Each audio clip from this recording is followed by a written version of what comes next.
Donc, du coup, j'observe, en observant, je me suis dit, ok, les femmes, en fait, très souvent, elles n'osent pas, elles ne savent pas assez ce qu'elles veulent, en tout cas, elles ne le disent pas, très souvent. C'est intéressant, combien de fois j'ai entendu une femme dire mais moi je comprends pas qu'on ne m'ait pas proposé ce poste, pour moi c'est exactement et tout, et quand on dit mais tu l'as demandé, non, enfin quand même, avec tout ce que je fais ça aurait pu être vu. Voilà, on sait qu'il y a des études qui montrent que quand un poste est proposé, un homme si ça l'intéresse, il le demande, une femme elle attend donc qu'on vienne la chercher. Et quand on vient la chercher, de toute façon, je ne sais pas, parce qu'en même temps, avec ma vie perso, les enfants, etc., je ne suis pas trop sûre. Donc, on part du principe que nous, les femmes, nous avons une co-responsabilité dans le plafond. Et c'est génial, parce que ça veut dire qu'on n'est pas des victimes, on fait partie de la solution. Si on prend ce principe de se dire on est co-responsable de la situation, on est donc co-responsable de la... Donc, comment aider les femmes? C'est toute l'idée. D'abord, c'est si on veut changer les choses, il faut commencer par se changer soi-même. Et donc, on a créé ce séminaire il y a 10 ans, qui s'appelle Ève, évidemment, parce que c'est la première atelier de changement, mais aussi parce que ça se passe à Évian, ça parle d'éveil, d'évolution, mais sur cette idée, donc, de oser être soi, savoir davantage ce que l'on veut, savoir l'exprimer, pour pouvoir agir. Donc, il y a ce niveau individuel et ce niveau collectif. Et si ce séminaire a eu un succès dès le départ, c'est qu'au fond, il y a 10 ans, c'était la première fois que des entreprises payaient pour envoyer des collaborateurs dans un séminaire de savoir-être, et pas de savoir-faire. Ce n'était pas pour apprendre des nouveaux outils, c'était pour apprendre des comportements. Et dès le départ, on a mis 20% d'hommes. Alors pourquoi 20%? Parce que voilà, nous, les femmes au plus haut niveau, on est souvent 20%. Donc, ça fait partie de l'exercice de la minorité. Alors maintenant, à chaque fois, les gens disent on ne peut pas être plus nombreux parce qu'en fait, en vrai, c'est un séminaire de leadership. Voilà, en parlant des femmes, mais ce dont on va parler, c'est ce qui est vraiment important aujourd'hui, surtout dans un monde où les choses sont de plus en plus compliquées, c'est de plus en plus difficile de s'appuyer sur des choses qui disparaissent sans arrêt. On est en transformation permanente. Il vaut mieux avoir une solidité intérieure, une verticalité, homme-femme, qui nous permettent du coup non seulement de résister, mais surtout d'avoir du plaisir dans ce qu'on fait, avec certains événements, etc. Donc c'est tout ça que l'on va raconter, et qui est résumé par ce oser être soi pour pouvoir agir.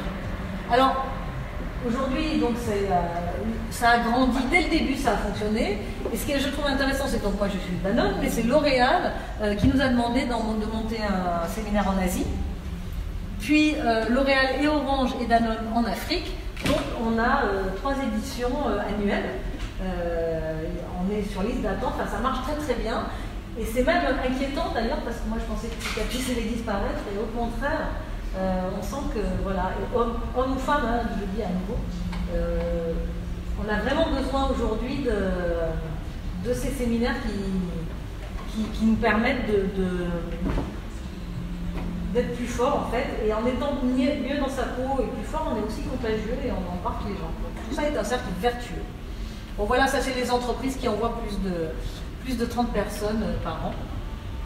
Et dans la foulée, quand j'ai vu le succès que ce programme avait, je me suis dit, mais est-ce qu'il n'y a pas d'autres populations dans l'entreprise qui auraient besoin d'aide? Et je suis... Tu as fait le programme en plafonnement? Ah non. Je suis... Ah bon ça reste ouvert. Je me suis dit, s'il n'y a pas d'autres populations dans l'entreprise qui auraient besoin d'aide. Et là, très, très facilement, on tombe sur les vieux. C'est-à-dire que les vieux, à partir de 45 ans, chez Danone et dans beaucoup de boîtes, ça n'est pas déjà un bon niveau. Il n'y a plus de personnes qui finissent sur eux. Chez Danone, on ne devient pas directeur marketing à 45 ans. Il fallait l'être avant. Hop, il est passé partout, merci. Donc, il y a un homme qui venait voir en disant, mais Anne, toi qui es proche de Dieu, tu me dirais, il y a une trappe, on tombe dans la trappe. Et puis, je me disais, ça m'embête de faire toujours représenter les vieux comme un problème. Et je me rendais compte des jeunes, c'était autre chose. Eux aussi, d'ailleurs, ils viennent me voir en disant, mais moi j'ai envie de faire des tas de choses, et mon patron me dit, fais déjà ce que tu as à faire, et puis on verra après. Et je me sens formatée, et je me sens voilà, un peu trop encadrée.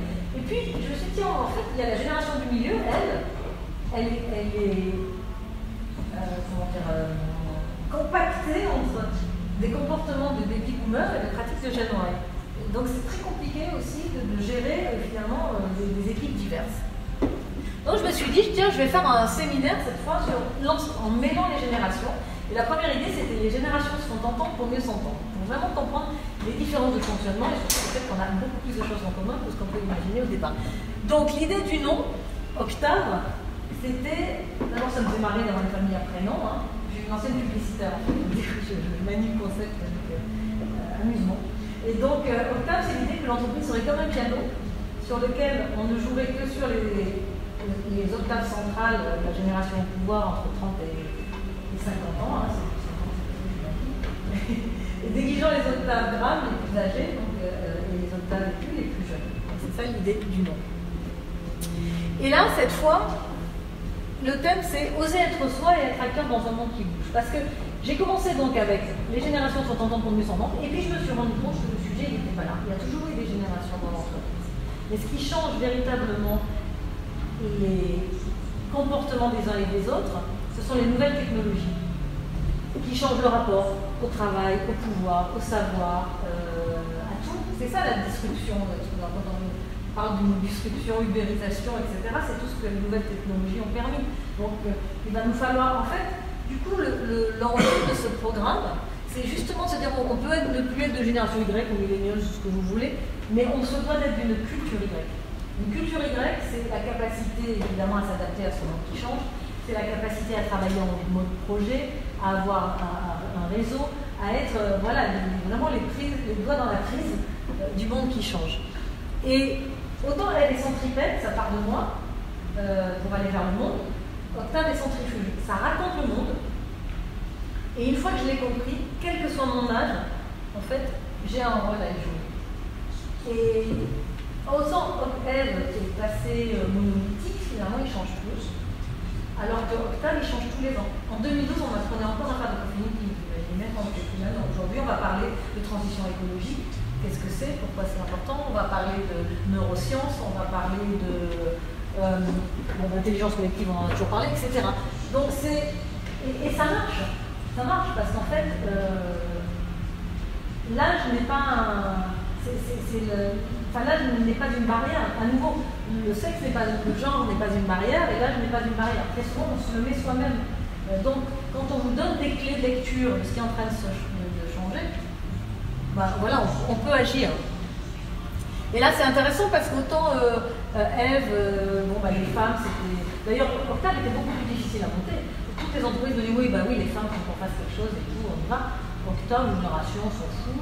Mais une fois qu'on a compris qu'en fait, en travaillant sur les générations, on met nos organisations en ordre de marche pour mieux s'adapter aux mutations en cours et pour mieux réagir, ça fonctionne. Et les médias en ont beaucoup parlé. Alors, le joyeux dernier bébé que vous ne connaissez pas, peut-être maintenant quand vous le voyez, ça vous dit quelque chose peut-être un petit peu plus, mais il n'est pas très facile à trouver en magasin parce qu'il était compliqué celui-là. Je me suis des fois sentie bien seule. Mais alors voilà, comme vous voyez, c'est une gamme de yaourts du monde. Donc vous allez me dire, bon bah oui, c'est très intéressant, mais pourquoi on parle de ça? Mais parce que ce n'est pas que ça. C'est une marque avec une vision, une posture. Alors, quelle vision, quelle posture? Donc, à chaque fois qu'on vient en fait les idées. Je vous parlais de porosité avec le monde. C'était en 2014. J'ai allume la radio, c'était en janvier justement, et puis j'entends des horreurs sur les migrants, sur les étrangers, etc. Et tout à coup ça me prend là, et je me dis mais moi j'en peux plus moi de ce pays qui rétrécit comme ça, et c'était avant le Brexit, avant Trump, avant l'Italie, avant la Hongrie, enfin je peux faire une liste assez longue. Mais ces revues nationalistes me stressaient complètement, et je me dis mais c'est pas possible. Qu'est-ce que je peux faire pour que les gens soient plus ouverts les uns sur les autres? Et chez Danone, ce qui n'est pas forcément évident. Et je me dis, tiens, voilà, je vais utiliser les yaourts comme vecteur de conversation, d'échange. Au fond, c'est vrai, le repas, c'est un des trucs les plus ouverts. Hein. On mange chinois très facilement, italien, etc. Donc, je vais utiliser le yaourt pour raconter des histoires. Et donc, voilà, j'ai voulu utiliser le yaourt pour ouvrir les goûts et les esprits. C'était ça l'idée derrière. Donc, ce qu'on a fait, c'est qu'on a rassemblé. Déjà, il a fallu que je convainque les gens aussi de mettre des sous et tout. Donc, on a fait testé des tas de produits, et puis on vous a évité le yaourt avec la croûte qu'il faut attaquer au couteau pour arriver à le manger. On a essayé de faire une gamme qui ne soit pas trop bizarre, mais quand même différente de ce dont vous aviez l'habitude. Donc pour résumer, partir d'une... Voilà, moi je réfléchis toujours un peu comme ça c'est mon passé publicitaire, c'est toujours une vision, vous voyez, comme je vous l'ai dit sur les Danone du monde, sur les deux vaches, la vision c'était d'aider les gens à comprendre l'importance de l'agriculture biologique pour la planète. Bon là la vision c'est la diversité des sources de richesse, et la mission ouvrir les goûts et les esprits. Et ça a donné, alors c'est... Au départ, je pensais le lancer en Europe, dans différents pays, donc c'était les Danone du monde, avec... Forte de l'expérience des vaches, parce que les gens écrivent aux vaches. Les vaches ont un succès incroyable. Hein. Les gens vraiment leur racontent des tas d'histoires, ils leur écrivent, leur demandent des trucs. J'ai voulu une icône à nouveau, et c'est Dany. Dany en hommage à Daniel Carasso, qui est le fils d'Isaac Carasso. Isaac Carasso est le fondateur de Danone. Quand il est arrivé, d'ailleurs, Emmanuel Faber m'a dit d'ailleurs c'était les premiers migrants, parce qu'ils étaient à Thessalonique, ils sont passés par la Suisse, sont arrivés en Espagne. Il a eu un fils qui s'appelle Daniel, qu'il appelait Danon, le petit Daniel. Et donc, quand il a déposé sa marque, il a appelé Danone. Daniel est parti en France fonder Danone. C'est pour ça qu'en Espagne, les Espagnols croient que Danone est espagnol, enfin France, que les Français pensent que Danone est français, et il avait raison aussi. Et pendant la guerre, Daniel est parti aux États-Unis et il a fondé Danone. Et à l'époque, il y avait Raymond Loewy, qui, vous savez, le designer, notamment le logo de Lucky Strike, qui lui a dit « mais si tu appelles ça Danone, les gens vont prononcer Danone, ça va faire sud-américain, ça va être pas de bonne qualité. » Donc c'est écrit Danone, D-A-2-N-O-N, il faut dire Danone. Donc aux États-Unis, les gens pensent que Danone c'est américain. Enfin voilà, donc c'est une histoire de migration en tout cas. Et pour lui rendre hommage, on a fait cette petite icône qui est le petit Dany. Et un claim, donc ouvrons les goûts et les esprits, découvrons ce que le monde a de bon. Et donc, pour arriver à vendre cette idée,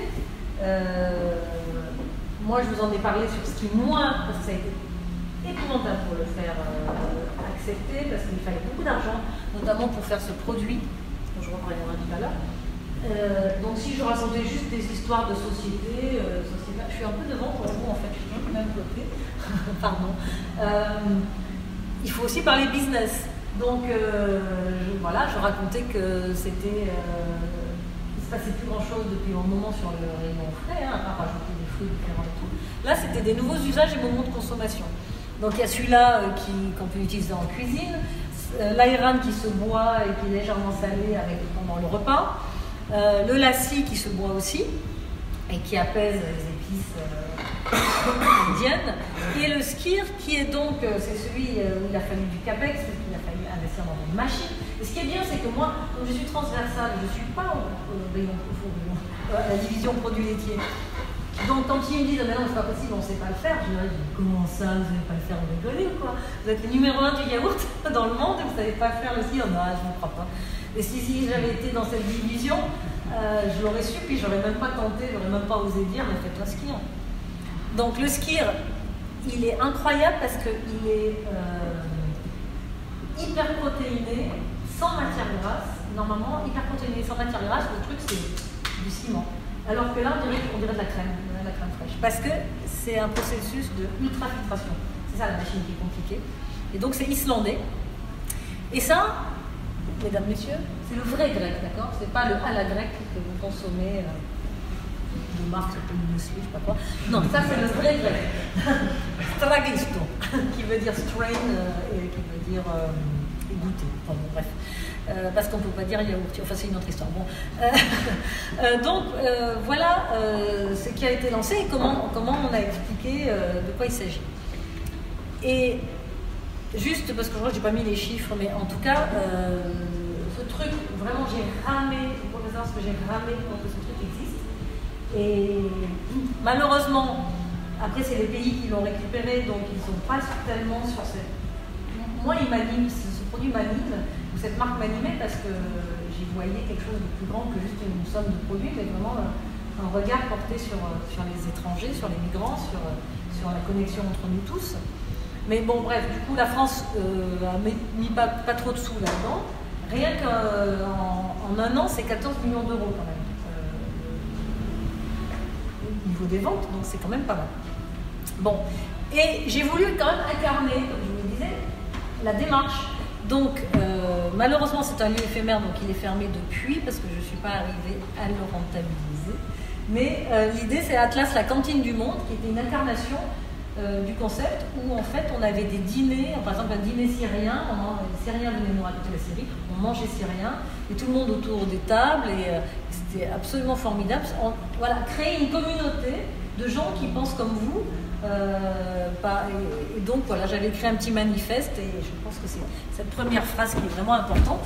Nous pensons que le monde a besoin d'ouverture, de gentillesse et de bienveillance.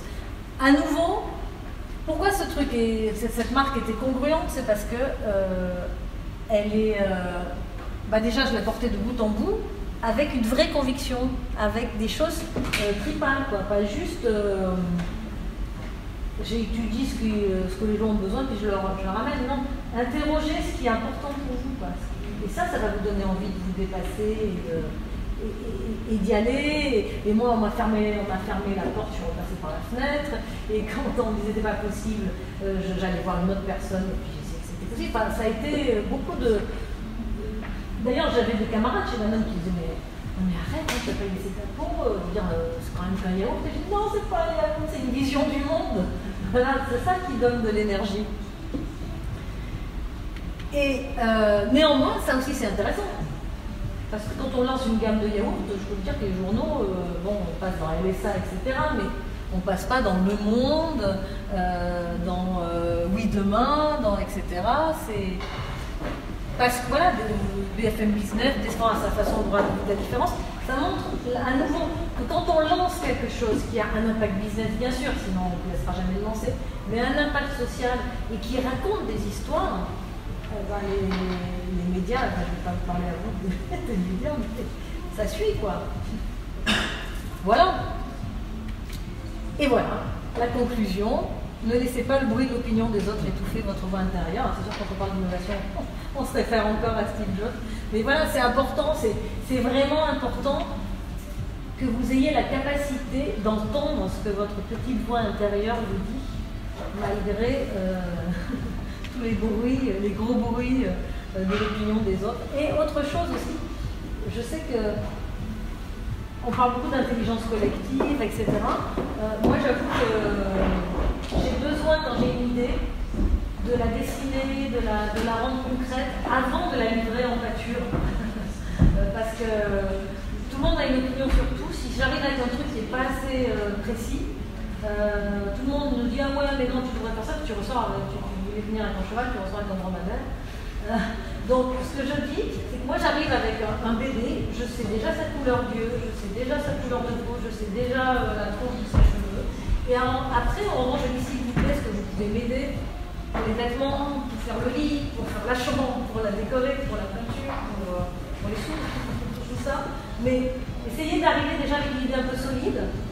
Et puis aussi, cette idée-là, racontez-la voilà, de manière à ce que les gens se disent ah, ça me plaît ce qu'elle dit, j'ai envie d'y aller. Voilà ce que j'avais à vous dire. Merci.